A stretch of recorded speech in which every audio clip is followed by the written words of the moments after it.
If you've watched some of my other videos, you will know I'm a big fan of the Apple Watch for running. Anything from a short sprint right through to an ultramarathon.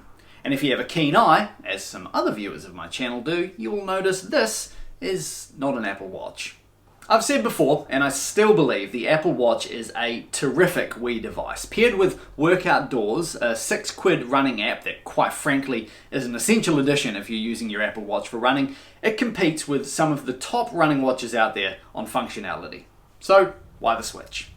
The problem I have with the Apple Watch, great as it is, it falls short in one area, and it's one area that I wasn't able to overlook anymore.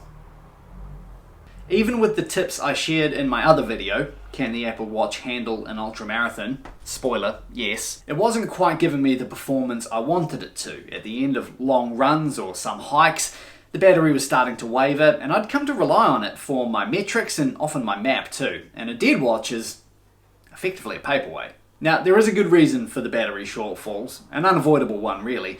My watch was a Series 4, and I'd run it pretty hard for maybe 2.5 years.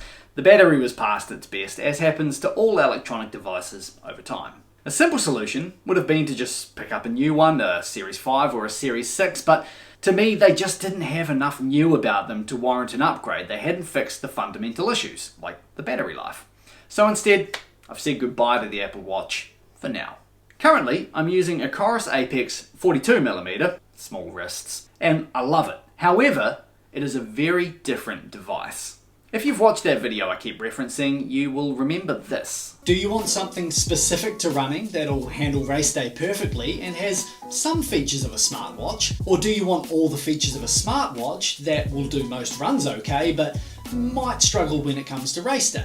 Now, previously it was the latter, now it's the former. Preferences and tastes, they change, and no exception here. Where I previously loved the smartwatch features and the notifications, now I'm finding I want a break from them.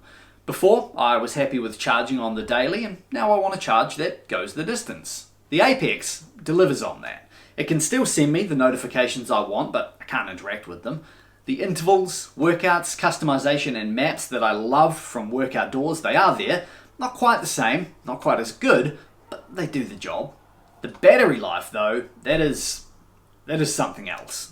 Apple devices measure their batteries in hours. This thing can go weeks. It really is quite incredible.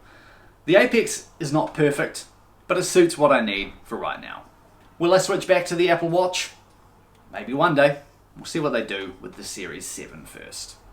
Thanks very much for watching. Just a quick wee video today.